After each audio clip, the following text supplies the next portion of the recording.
Fact and follow-up segment tonight. According to a new Siena College poll in New York State, 61% of New Yorkers oppose building a mosque near Ground Zero in Lower Manhattan. Just 26% think that's a good idea. And now we're hearing that some Muslims disagree with the proposed mosque. Joining us from Toronto, Raheel Raza, the author of the book Their Jihad, Not My Jihad, and a board member of the Muslim Canadian Congress. So, Ms. Raza, why do you oppose building that mosque downtown?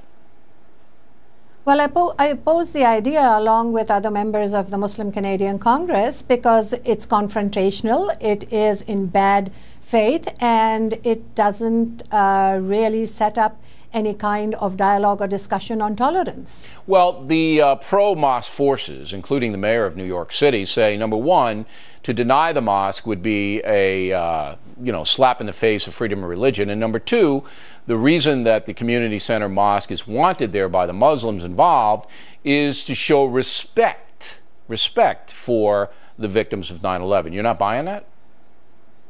Well, no, as a Muslim, I'm not buying that at all. How does building a mosque in the very place where Muslims murdered so many other Americans would create any kind of respect? What I'm hearing from people, especially those who are victims and who are family of the victims, is that this is very hurtful and it's very painful. And as a Muslim, I read in my holy book, the Quran, that we should be very sensitive towards people of other faiths, especially when we are living in lands that are not Muslim lands. And these are our neighbors and our colleagues and the people we care about. We don't show our caring for them by being intolerant.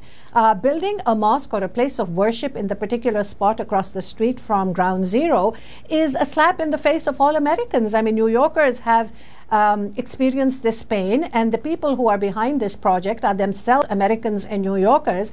I can't begin to imagine how they would even conceive an idea that building a mosque there, which is an exclusive place of prayer for Muslims, would in any way build tolerance and respect. Mayor Bloomberg and other bleeding heart white liberals like him don't understand the battle that we moderate Muslims are faced with in terms of confronting radical Islam and Islamization and political Islam in North America, which has only grown since 9/11 because of political correctness and people, because of their politically vested agendas, not speaking out against issues like this. What a great answer, Ms. Raza.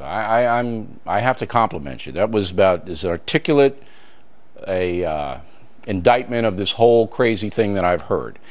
Some say one doesn't hold back say, when speaking no, listen, the truth. Yes. I'm complimenting you because you really well stated. That was very well stated.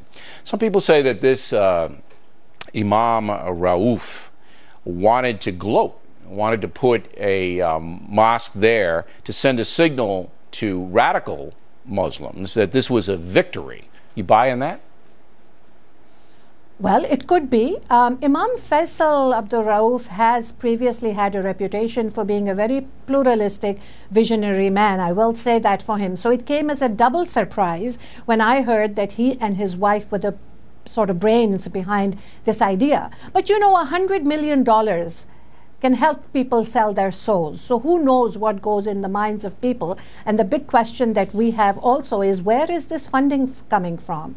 Was this a fundraising that took place in America? No, they don't have the money right now, so we're actually watching that. This. Yeah, it's not going to get done. I've said this from the question. beginning of the story. I don't think there's a construction crew in New York City, certainly not a union crew, that is going to work on this project. I don't think it's going to happen. But I respect you coming on, Ms. Raza. I know how difficult it is, and there are some in your community who will condemn you for doing it. But you really nailed it. This is about sensitivity. It's about Muslims obeying the Quran and going out of their way to be hospitable to people who, may feel pain in a certain measure. Thanks, Ms. Raza. We appreciate it very much.